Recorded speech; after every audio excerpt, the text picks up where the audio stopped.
Regardons les comparatifs et les superlatifs. On va commencer avec les comparatifs. Donc, comme en français, les comparatifs en anglais se forment à partir d'adjectifs et se servent à comparer deux choses dans un groupe.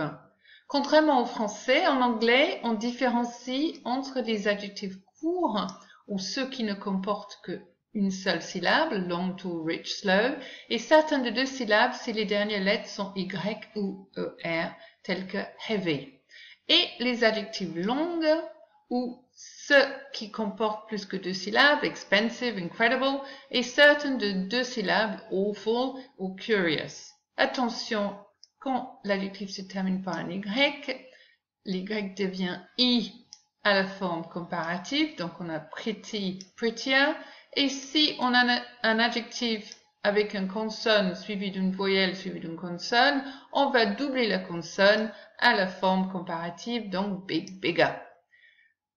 On va commencer par les comparatifs de supériorité, plus que. Lisa is older than Mike, donc avec un adjectif court, il suffit d'ajouter ER et plus loin than. Lisa is more intelligent than Mike. Ici, avec un adjectif long, il faut mettre more devant l'adjectif, plus l'adjectif long, plus than. Les comparatifs d'infériorité, moins que. Lisa is less curious, donc le contraire de more c'est less. The Mike, less, plus adjectif long ou court, plus than. Les comparatifs d'égalité, aussi que. Lisa is as old as Mike, as plus adjectif court ou long, plus as. Les comparatifs d'égalité négative, pas aussi que. Lisa isn't as pretty as Sue, not as, plus adjectif court ou long, plus as. Avant de faire les exercices, on va regarder les superlatifs, ici. Donc, les superlatifs se forment aussi à partir d'adjectifs et au lieu de comparer deux choses entre elles, au sein d'un groupe, ils se situent à l'extrémité d'un groupe, the, est ou most. Donc, ER devient est et more, most.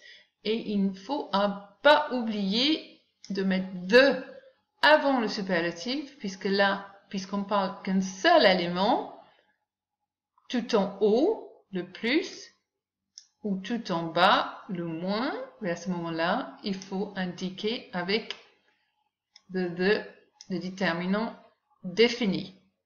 Si on veut dire le plus au-dessus du reste tout en haut de l'échelle, donc the largest state in the US, le plus grand État des États-Unis, nous avons the, plus adjectif court, plus est. Donc on suit le même modèle qu'avec les comparatifs.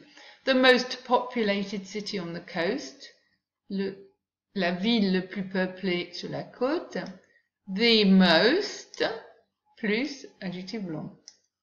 Le moins, quand c'est le moins au-dessus du reste, tout en bas de l'échelle, au lieu de less, comme dans les comparatifs, on a the least. Donc, the least, plus adjectif long ou court. Les mêmes règles orthographiques s'appliquent aux superlatifs qu'aux comparatifs, que ce soit les adjectifs courts ou les adjectifs longs. Attention, il y a quelques irréguliers. Donc, good, c'est pas gooder, c'est better et the best. Bad, c'est pas badder, c'est worse et the worst. Far, c'est pas farer, c'est farther or further. The farthest, the furthest.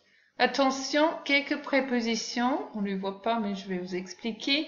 In, c'est le contenant, c'est univers, pays, groupe. Et at, c'est quand on fait une activité. Ça va devenir plus clair quand on va faire des exercices. Donc, on peut faire un petit pair work, comparer les parents ou les grands-parents.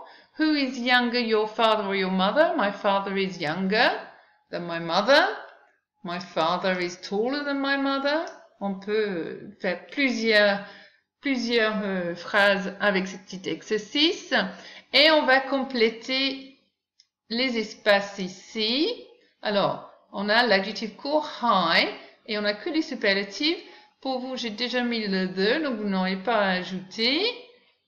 Donc, the highest. On va ajouter est à la fin puisque c'est un adjectif court. Paris is the most populated puisque populated, c'est un adjectif long. The Loire is the longest river in France. Is Marseille the biggest? Et on double la consonne ici puisqu'on a consonne, voyelle, consonne. Versailles is the most visited. Visited, adjectif long. Who is the best? Donc drawing c'est une activité, le dessin. Donc c'est at, A-T, préposition qu'il s'agit de mettre ici. Who is the worst cook in your family? I-N, qu'on parle d'un groupe ou un contenant. Donc family c'est un groupe de personnes. Who is the worst cook in your family?